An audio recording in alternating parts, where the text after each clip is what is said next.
आप द न्यूज़वर्ड्स देख रहे हैं। मैं अरुण कुमार पांडे। नमस्कार। बिहार में एक बड़ा राजनीतिक इवेंट हो रहा है। 2 दिनों का सम्मेलन।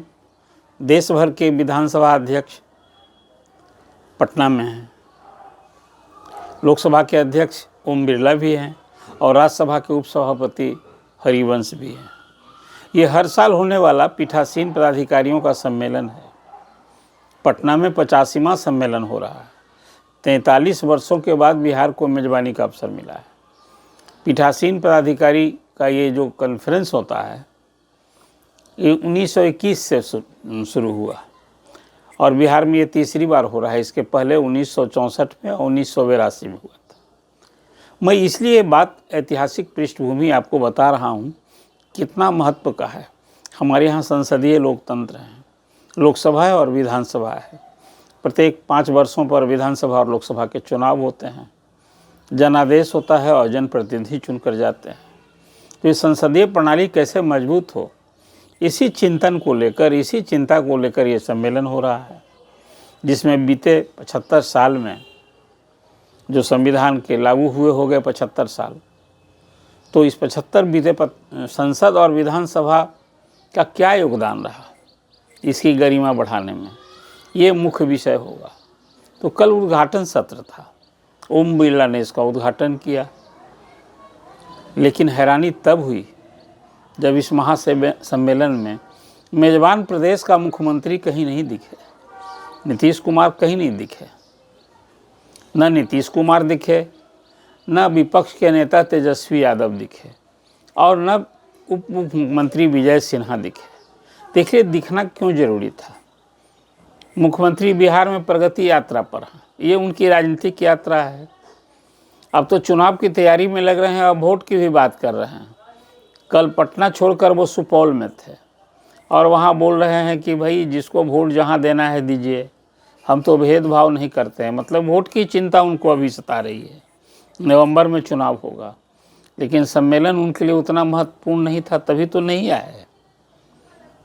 और राजभवन में कल राज्यपाल ने सभी अतिथियों के लिए अल्पाहार पर सवेरे आमंत्रित किया था। उसमें वहाँ गए थे मुख्यमंत्री। लेकिन भला बताइए ना, आप सवेरे राजभवन में अल्पाहार में जा रहे हैं और सम्मेलन में नहीं हैं। जो कार्ड बटे थे उसमें हालांकि मुख्यमंत्री को उसमें नहीं रहना था। पहले से ही मुख्यमंत्री ने तय कर दिया था कि हम सम्मेलन में नहीं रहेंगे, उनके लिए ज़्यादा प्रगति यात्रा महत्वपूर्ण है। लेकिन संसदीय कार्य मंत्री को कौन सी व्यवस्था थी?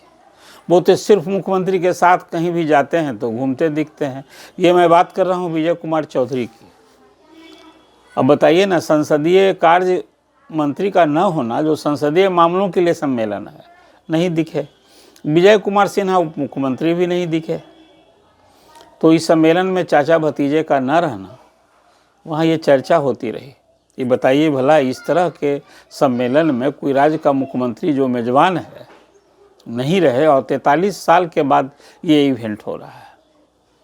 उसमें कई ऐसे भी लोग शरीक हो रहे थे जिनकी उम्र ही 40 साल और उससे कम है। भला बताइए, 40 साल के बाद इवेंट हो रहा हो। 1982 के बाद ही पहला सम्मेलन था जो बिहार को मेजबानी मिली थी। इसके पहले मुंबई में 84वां सम्मेलन मुंबई में हुआ था। ये 50वां सम्मेलन था। खैर, सम्मेलन में उद्घाटन भाषण हुआ और कल भी चर्चा मैंने की थी। कई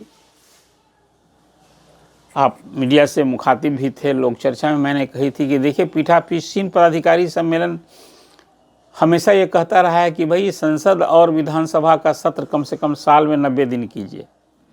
जो विधानसभा जहाँ 200 से अधिक सीट वाले स्टेट हैं, वहाँ तो 60 दिन तो होना ही चाहिए। तो ना संसद का सम्मेलन बैठक होती है 90 दिन साल में, और ना विधानसभा को होती है। बिहार तो और हाल बुरा है। बिहार में कोई 35 से 40 दिन साल में ही सीटिंग होती है। बजट सत्र जो होता है वो 20-22 दिन का होता है और उसके बाद 6-6 दिन करके 2 और सत्र होता है। तो आप समझ सकते हैं कि 22 और 12 कितना होता है, यानी 34-35 दिन। ये है हाल। जबकि विधायिका का कार्यपालिका पर कंट्रोल होता है। मुख्यमंत्री विधानसभा के प्रति उत्तरदायी होते हैं, तो विधानसभा की बैठक नहीं होती है। यही कारण है कि विधायिका का कार्यपालिका पर नियंत्रण कमज़ोर हो रहा है और नौकरशाही हावी हो रही है। कल ओम बिरला ने इसी पर चिंता जताई और कहा कि सत्र की अवधि बढ़नी चाहिए, सीटिंग बढ़नी चाहिए। एक चिंता ये थी उनकी। दूसरा, जनप्रतिनिधियों का जो अभी सदन में हंगामे की भेंट चढ़ती है पूरी कार्यवाही, अब सदन में चर्चा कम, हंगामा ज़्यादा होता है और अब तो कटुता हो गई है। सरकार और पक्ष और विपक्ष में टकराव तो होता ही है, अब तो विपक्ष जो है वो आसन से ही टकरा रहा है। कहीं लोकसभा अध्यक्ष के खिलाफ अविश्वास प्रस्ताव, कहीं राज्यसभा के सभापति के खिलाफ अविश्वास प्रस्ताव। आपने देखा अभी पिछले सत्र में उपराष्ट्रपति ही राज्यसभा के सभापति होते हैं, तब उनके खिलाफ अविश्वास प्रस्ताव आ गया इस बार। वो तो 14 दिन की जो एक अवधि तय है नियम में, कानून में, इसके कारण वो प्रस्ताव विचार के लिए नहीं आया। लेकिन ये दर्शाता है कि अब विपक्ष सरकार से तो टकरा ही रहा है। ये है संसदीय आचरण। अब स्पीकर, और देखिए ना अभी बिहार की असेंबली, अभी मौजूदा असेंबली में जिसके लिए नवंबर 2025 में चुनाव होगा, 3 स्पीकर बदल गए। पहले स्पीकर विजय कुमार सिन्हा थे, अब राजनीतिक उलटफेर हुआ, नीतीश कुमार बीजेपी छोड़ के राजद के साथ आ गए, तो विजय सिन्हा को इस्तीफा देने के लिए बाध्य होना पड़ा था। अब राजद के अवध बिहारी चौधरी बने, अब फिर नीतीश कुमार ने पलटी मारी, आ गए भाजपा के साथ, तो राजद के स्पीकर को हटाने के लिए अविश्वास प्रस्ताव लाया गया और उनको हटाया गया। अब फिर अब नंद किशोर यादव बने हैं। विपक्ष इनके प्रति भी उसी हिसाब से देख रहा है। अभी हाल में ही 4 विधायक जो राजद के दल बदल किए हैं या 2 कांग्रेस के, उनकी सदस्यता समाप्त करने का आवेदन स्पीकर के यहाँ विचाराधीन है। अभी बजाबता राजद ने स्मारकपत्र दिया है स्पीकर को, कहा है कि भाई अब जो संवैधानिक प्रावधान है उसकी आप अनदेखी कर रहे हैं। आपने शपथ ली है संविधान की रक्षा के लिए और यहाँ तो आप भेदभाव कर रहे हैं। मतलब ये है स्थिति आज संसदीय लोकतंत्र का। स्पीकर ओम बिरला ने इसके साथ ही जनप्रतिनिधियों के आचरण पर बात की, कहा कि राजनीतिक दलों को ही अपने सदस्यों के लिए आचार संहिता बनानी चाहिए। लगे हाथ कमेटी के सिस्टम में सुधार की बात की। सम्राट चौधरी ने भी कहा कि आज तो सदन में विधेयक पास हो जाता है और सदस्य को ही नहीं मालूम होता है कि विधेयक आखिर है क्या, इसका स्वरूप क्या है, इसका ध्येय क्या है, इसका उद्देश्य क्या है, इसका क्या परिणाम होगा।